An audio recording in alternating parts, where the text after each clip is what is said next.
Hola, ¿qué tal? Buen día. Te saludo este miércoles 4 de enero del año en curso. El día de hoy México despierta con una noticia que le arde a la oposición, los vuelve locos.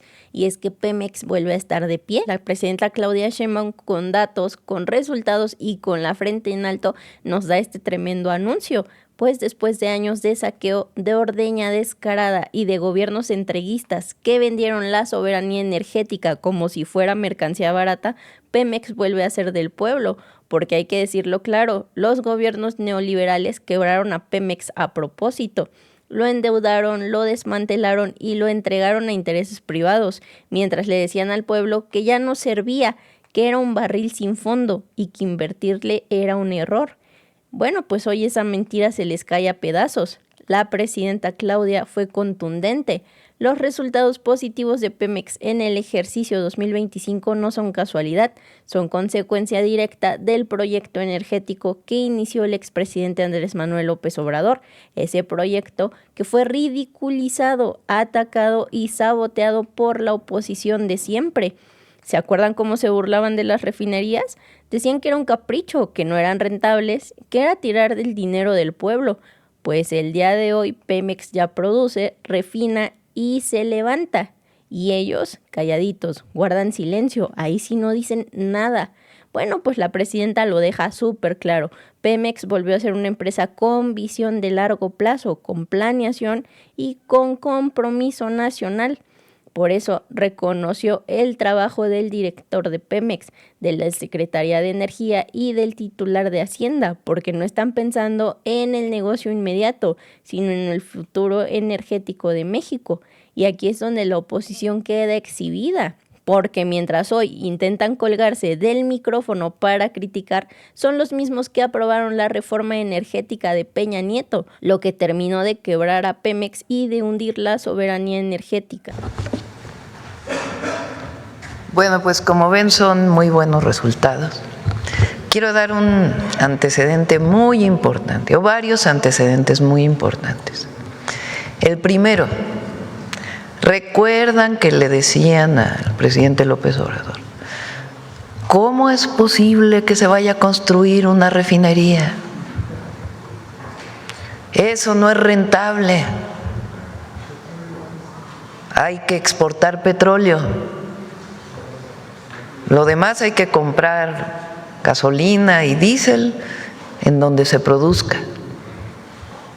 Bueno, estos resultados tienen que ver, entre otros, a que tenemos hoy 8 refinerías en el país funcionando.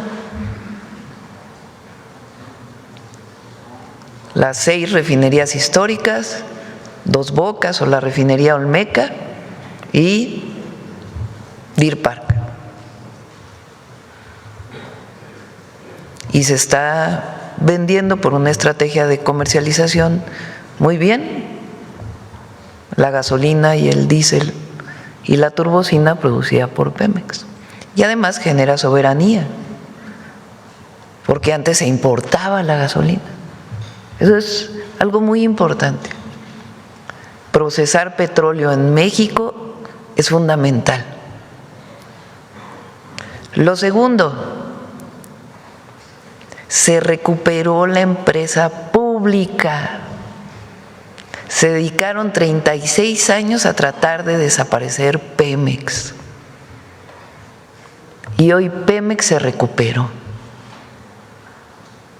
Los primeros 6 años del presidente López Obrador y después la reforma que ayer presentamos nuevamente en el 28 constitucional, reconociendo que las empresas del Estado son empresas públicas, o sea, del pueblo, empresas de la nación. Y segundo, que la producción de las empresas públicas no puede considerarse monopolio. Eso lo quitaron en la reforma del 2013 y hoy se recuperó. Las nuevas leyes de Pemex, que en vez de desintegrar la empresa, la integraron, ya es una sola, ya es un solo corporativo. Desde 1992 lo dividieron, en la época de Salinas de Gortari. Hicieron Pemex Refinación, Pemex Exploración y Producción, Pemex Transformación. Su objetivo era privatizar cada pedazo. Ahora, cada una tenía su propio consejo de administración. Ahora no, es una sola empresa, son directores generales de una sola empresa, con transparencia. Eso quiere decir integrar verticalmente la empresa y un solo consejo de administración. Un programa muy importante que ya venía, pero más de austeridad republicana al interior, en la parte sobre todo de los trabajadores de confianza, recuperar la capacidad de los trabajadores de Pemex. Muchos de ellos estaban abandonados y se han ido recuperando en su participación dentro de la empresa. Entonces hoy tenemos una empresa pública, una empresa del pueblo, y a diferencia de lo que decían que mientras más se privatizaba, más eficiente era, pues ahora estamos demostrando todo lo contrario, que mientras más integrada esté, más al servicio del pueblo, y siendo una empresa de la nación, más eficiente es. Entonces, yo felicito al director de Pemex, a todo el equipo, a la Secretaría de Energía, ha sido un trabajo muy importante, a la Secretaría de Hacienda y con una perspectiva de muy largo plazo. Estas son las cuentas al pueblo de México, porque si en los mercados lo han tomado bien, está bien pues, pero a nosotros nos interesa el resultado al pueblo, el conocimiento del pueblo de que estamos haciendo bien nuestro trabajo. Pues ahí está. Y sí, Ricardo Anaya tiene nombre y apellido en esta historia, pues fue uno de los que levantó la mano para entregar el petróleo, para abrir la puerta al despojo y para debilitar una empresa que le pertenecía al pueblo. El día de hoy quieren fingir demencia, pero los hechos no se borran y nosotros estamos aquí para recordárselos. Ellos decían que inyectarle dinero a Pemex era un error. Hoy los números demuestran que el error fue entregarlo. Ellos apostaron por privatizar todo. La Cuarta Transformación apuesta por rescatar lo robado. Ellos defendieron intereses extranjeros. El gobierno de la 4T defiende la soberanía del pueblo de México y por eso este anuncio les duele tanto, porque no solo revive Pemex, entierran el discurso neoliberal. Pemex no estaba muerto, estaba saqueado, estaba ordeñado, estaba privatizado.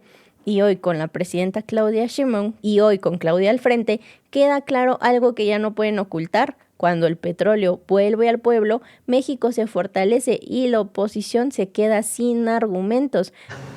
Ahora sí vamos a las preguntas.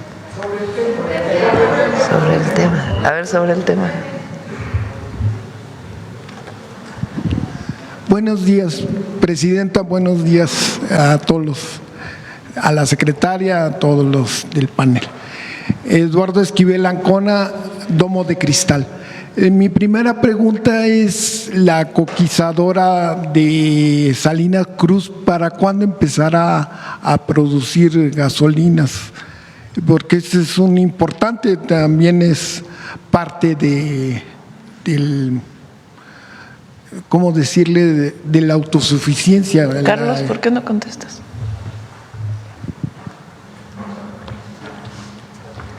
Con su permiso, presidente. Sí, la coquizadora de Tula hoy tiene un avance aproximado del 70%. Estamos esperando su inicio de operaciones en el primer trimestre del 2027. Sí. ¿Y cuánto produciría? Salina Cruz.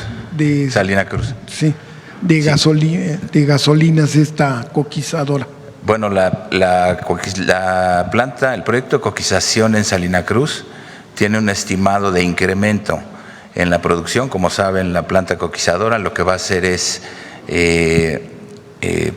procesar el combustóleo, reducir la producción de combustóleo y con eso estaríamos generando alrededor de 30,000 a 60,000 barriles más de destilados de alto valor. Muchas gracias. En una siguiente pregunta, ¿tiene contemplado Pemex a asociaciones con empresas privadas, con pues proyectos? Porque con el neoliberalismo nos fue muy mal con estas asociaciones. Hay que recordar el caso de Repsol, que lo vimos en Domo de Cristal, una investigación que hicimos. El presidente Felipe Calderón les dio un contrato de 2.400 millones de dólares para la cuenca de Burgos, para que la exploración, y lo votaron el proyecto a los 10 años, era 30, y luego el presidente Enrique Peña Nieto les volvió a dar otro contrato que también lo votaron, esta empresa española, y también en aguas someras y pues nos han hecho muy dependientes, esta política nos hizo muy dependientes. Entonces yo quisiera saber cómo, si van a tener proyectos con privados, ¿cómo serían estos proyectos? Sí va a haber alguno, la mayor parte es de Pemex, digamos 80%, 90% es de Pemex. Hay una parte de proyectos que le llamamos mixtos, que no ceden nunca, no concesionan. ¿Cómo eran los proyectos de antes? Garantizaban la ganancia de la empresa. Ese era el objetivo. Aquí no. Lo primero que tienen que pagar es el impuesto del bienestar, que es el 30%. Eso es muy importante, no lo mencionó Víctor. Pemex solo paga de impuestos un impuesto, que es el impuesto de producción, impuesto de derecho petrolero del bienestar, es un solo impuesto y es el 30%. Entonces, todos tienen que pagar el 30%, eso es así.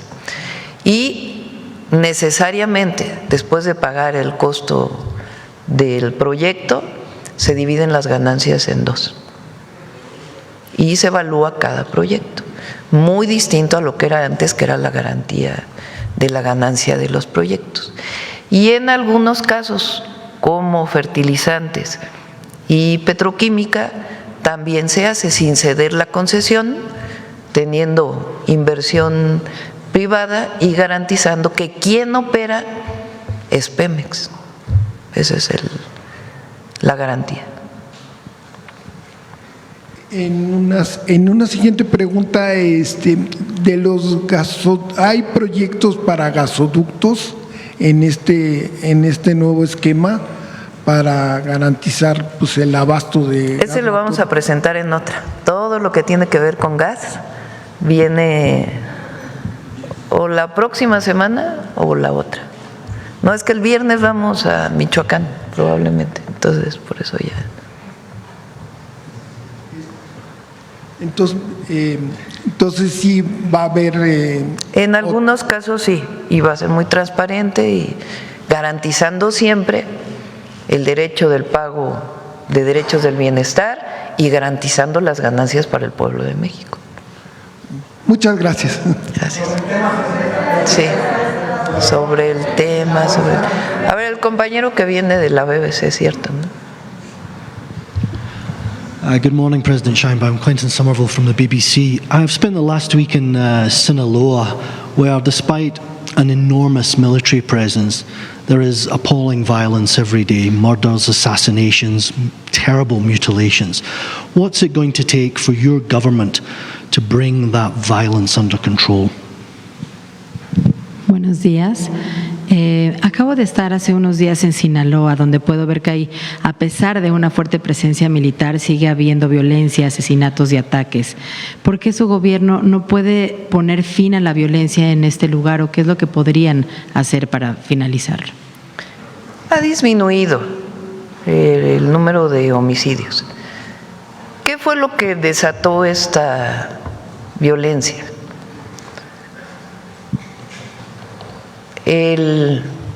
La división de un grupo delincuencial provocada por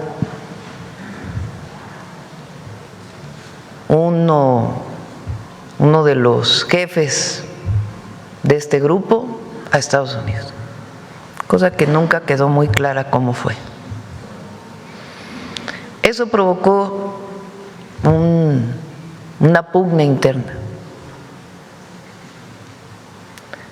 ¿Qué hacemos nosotros? Buscar evitar afectación a los civiles, a la gente. Nuestra política no es el enfrentamiento militar, porque eso ya se probó en México en el 2006 al 2012, y lo que se generó fue mucho más violencia. Lo que se busca es la detención en el marco de la ley de los grupos delincuenciales. Para poder detener a un presunto delincuente, pues tiene que haber una carpeta de investigación y su detención. Y al mismo tiempo atender las causas, que los jóvenes no se acerquen a los grupos delincuenciales y evitar que haya afectación a la población civil. Esta es la estrategia. El día de hoy está el secretario de Seguridad en Sinaloa, justamente, Omar García Harfuch está allá, para revisar la estrategia y todo lo que tengamos que hacer. Se ha disminuido la cantidad de droga que se produce, porque se han desmantelado muchísimos laboratorios. Ahora, ¿qué hemos pedido a Estados Unidos? Que es muy importante. Que así como nosotros evitamos que llegue fentanilo a Estados Unidos, es indispensable que ellos controlen la entrada de armas de Estados Unidos a México. Indispensable.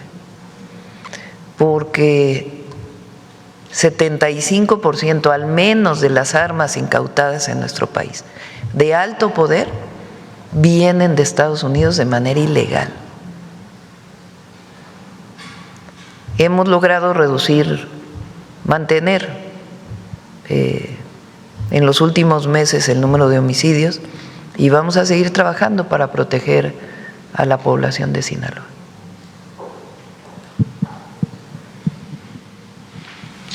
You've said that the supply of fentanyl to the United States has dropped by about 50%. Do you think that that's going to be enough to stop President Trump taking direct military action against the cartels on Mexican soil? Bueno, hablan de que hay una reducción del 50% de la cantidad de fentanilo que llega de Estados Unidos por parte de México. ¿Es suficiente para impedir que Trump tome medidas directas en territorio mexicano? Nosotros estamos haciendo nuestro trabajo y, como lo he dicho muchas veces, colaboramos y cooperamos con el gobierno de Estados Unidos, y mucho por razones humanitarias, porque nosotros no queremos que llegue fentanilo ni a los jóvenes de Estados Unidos, ni a los jóvenes de México, ni a los jóvenes de ningún lugar del mundo. Para atender el problema de la violencia generada por el tráfico de drogas, se requiere corresponsabilidad. Estados Unidos tiene que hacer su parte, lo hemos dicho varias veces. Ellos tienen que desplegar campañas para evitar el consumo en Estados Unidos. Ellos tienen que detener a los delincuentes que distribuyen droga y que lavan dinero en Estados Unidos. Ellos tienen que detener el tráfico de armas de Estados Unidos a México. Y nosotros, nuestra primera prioridad es disminuir la violencia en México. Esa es nuestra prioridad número 1. Y en ese marco colaboramos y cooperamos con Estados Unidos para disminuir el tráfico de drogas. Hasta ahora ha habido un buen entendimiento. Ha habido muchas veces que el presidente Trump, en las llamadas que hemos tenido, me ha dicho que quieren ayudar más con operaciones conjuntas, con entrada de militares de Estados Unidos a México, y le hemos dicho no, por una razón: México es un país libre, independiente y soberano, y hasta ahora ha habido respeto, y han visto también los resultados que hemos tenido de manera integral, y va a seguir habiendo respeto porque somos naciones vecinas y tiene que mantenerse este respeto mutuo.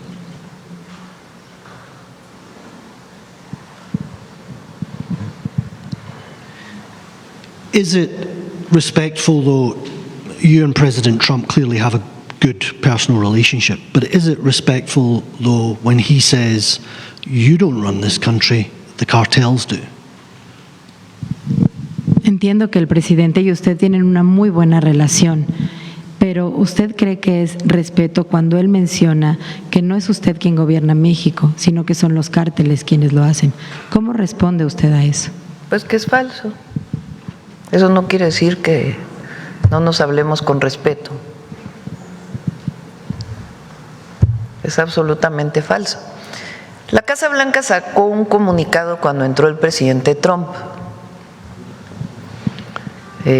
relacionado con la delincuencia organizada en México, en el sentido que tú mencionas, y dieron una prueba que la publicaron, a ver si la pones, en aquella publicación de la Casa Blanca de enero del 2025.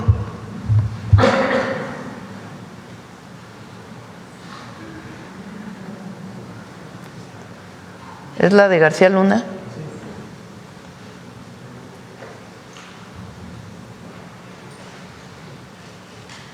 Pero la publicación de la Casa Blanca, porque esta es de…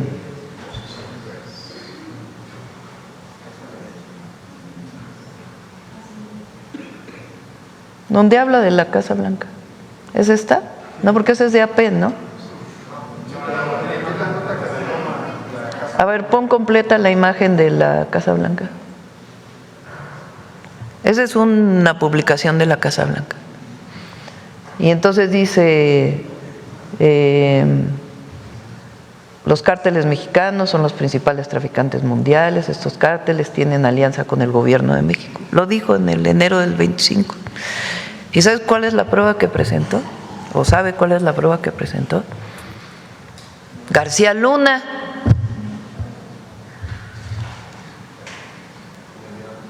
O sea, García Luna, el secretario de Seguridad de Felipe Calderón, que hoy está preso en los Estados Unidos.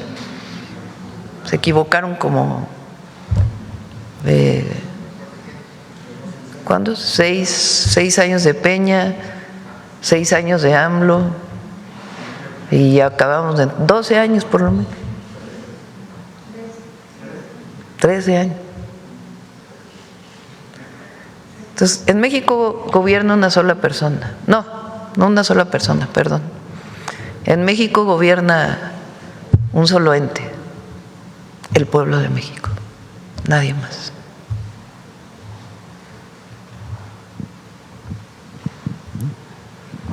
Te voy a enseñar también cómo hemos disminuido los homicidios, ya que estamos en esto.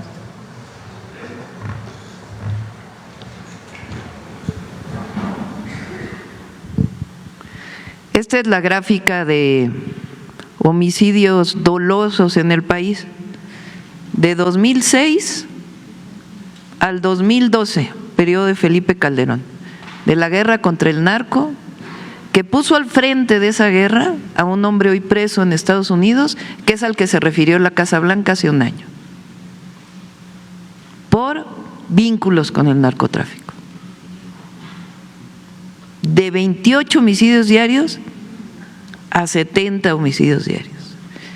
Peña Nieto comenzó a bajar y después 100 homicidios diarios, dolosos. Si uno toma a este y hubieran seguido gobernando los mismos, lo único que hubiera ocurrido es crecimiento, porque es una estrategia fallida, además de mucha corrupción. Llega el presidente López Obrador, estabiliza, comienza a bajar, y este es nuestro primer año. El día de ayer hubo 35 homicidios.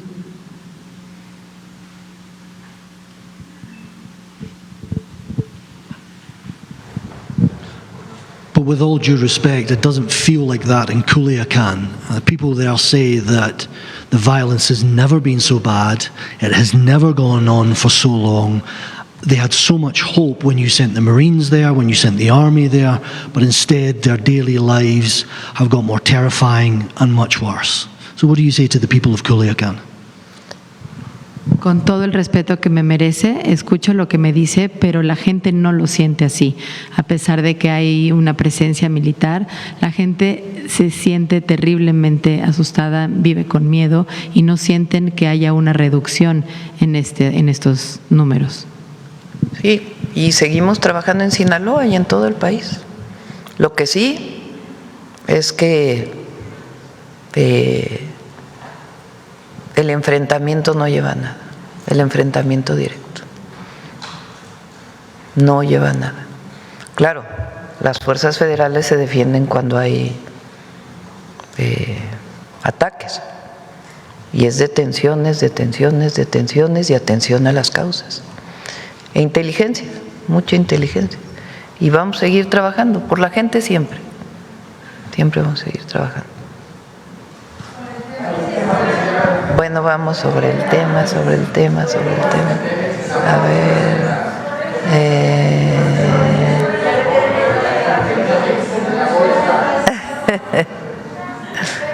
ver. A ver la compañera.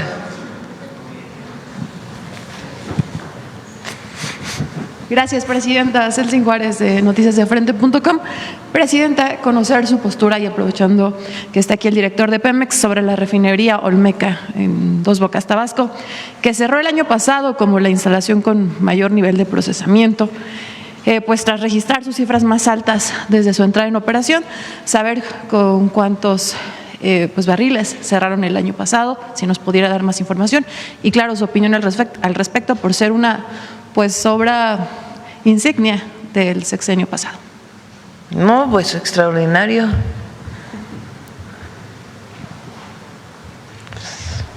Los mitos del neoliberalismo, las mentiras, por no decir las mentiras, los mitos. A ver, ¿quién quiere hablar de la refinería Dos Bocas? Carlos, ¿quieres hablar de cómo cerró la refinería?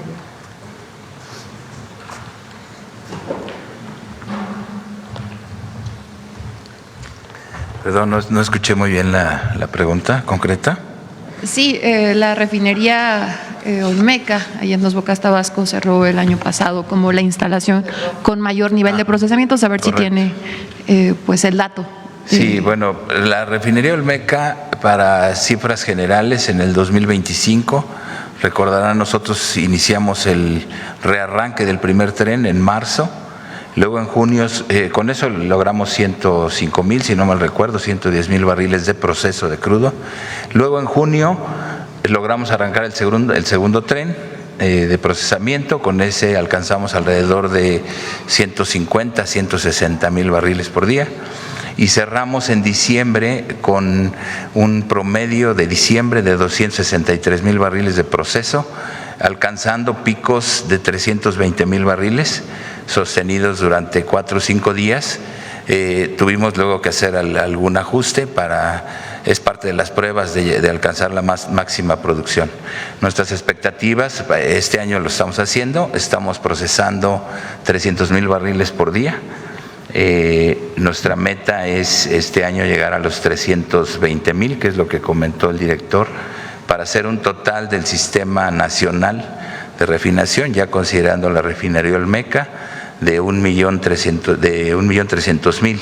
Si sumamos a Deer Park con 200,000, entonces estaríamos esperando cerrar el año total de proceso refinerías Pemex en 1,5 millones de barriles. Muchas gracias. Presidenta, también saber qué información tiene y qué opina sobre la postura de las armadoras con respecto a las nuevas reglas del TEMEC. Mencionan que, así lo dijeron, son las más estrictas de cualquier tratado y que están elevando los costos de producción en Norteamérica y bueno, que esto estaría impactando en el bolsillo de los consumidores. Bueno, pues ya, vamos a ver en el momento en que empiece la revisión del tratado. Presidenta, también ha tomado mucha relevancia en redes sociales la investigación que mantiene Estados Unidos contra el empresario Jeffrey Epstein. Sin embargo, también se han revelado en los últimos días que hay mexicanos, expresidentes, empresarios que han salido mencionados en estos archivos hasta más de 100 veces. Saber cuál es la postura del gobierno mexicano y saber si se va a abrir alguna investigación aquí en México, porque bueno, pues ya hay mexicanas y mexicanos mencionados en estos archivos. Bueno, tiene que abrirse la investigación en Estados Unidos. Es una investigación en Estados Unidos. Si el Departamento de Justicia solicita la colaboración de México, pues participaremos. Pero es una investigación que ocurre en Estados Unidos. Presidenta, y ya por último, su opinión sobre la última encuesta que se publica en El Heraldo, que revela que 7 de cada 10 mexicanos avalan su trabajo, esto pues en el marco de las negociaciones en el TEMEC, las llamadas con el presidente Donald Trump. ¿Qué opina? Ponla a ver.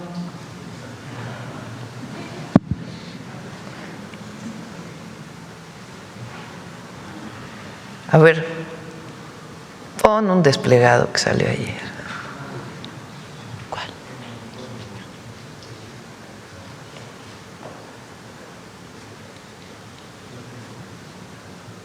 Es que es buenísimo.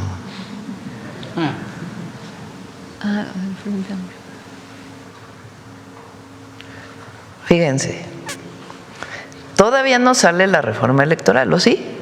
No. ¿Ustedes la conocen? No. Todavía no sale. Todavía no se conoce. Todavía no se conoce su contenido.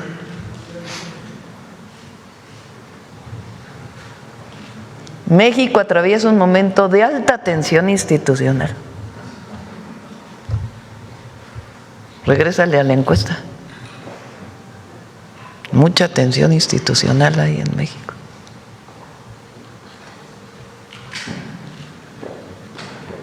Regrésale al desplegado. En el debate público se ha planteado una nueva reforma política electoral que, lejos de fortalecer el sistema democrático, plantea riesgos claros de regresión en materia de autonomía institucional. ¿Cuándo he dicho yo que se le va a quitar la autonomía al INE? Y entonces,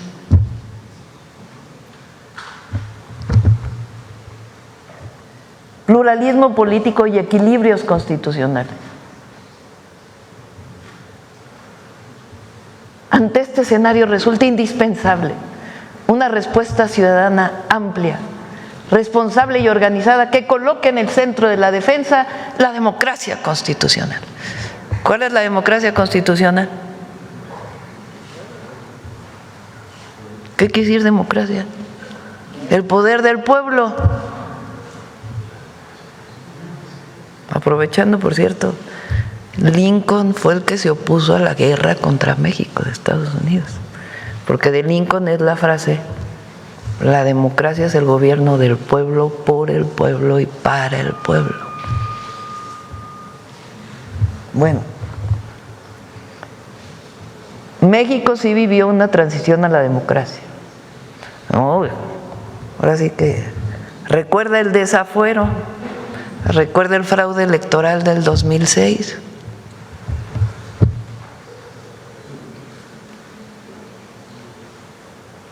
Convocamos a la conformación de un frente amplio, democrático, plural, incluyente y nacional ante la regresiva reforma en materia electoral.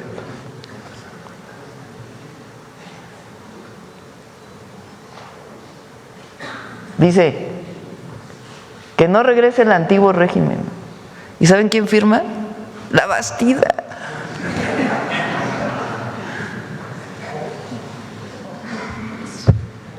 Échale para abajo. el que acusó a Zedillo del entreguismo, ¿no? A ver, baja. No, los nombres.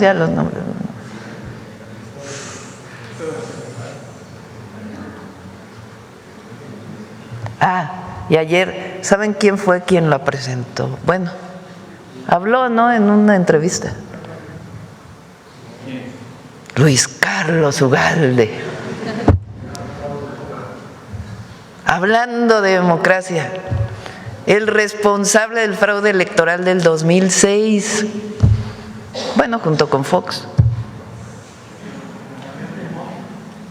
Seguramente. ¿Quién firma? Vicente Fox.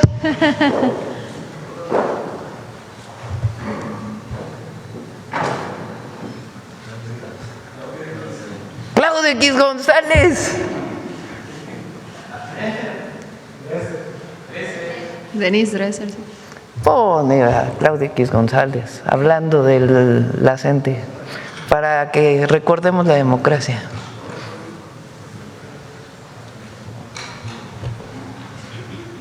Por aquello del autoritarismo, digo yo, ¿no?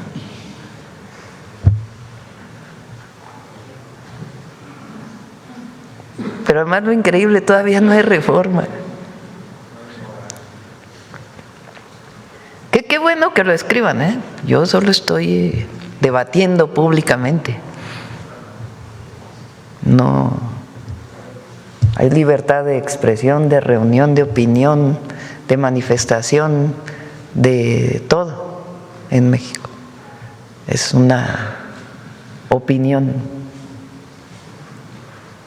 ¿Ya lo tienes por ahí?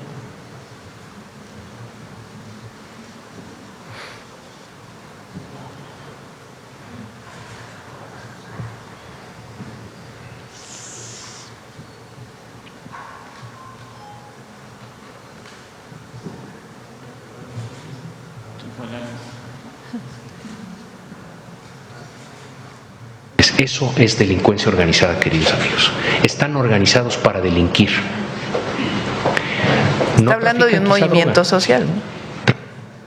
Trafican con el dinero nuestro y con el futuro de los niños. Y eso, en mi opinión, es tan grave como traficar drogas. Son unos pinches delincuentes y hay que intervenir. Y no es autoritarismo, es Estado de Derecho. Al otro día vino la represión de Nochistlán.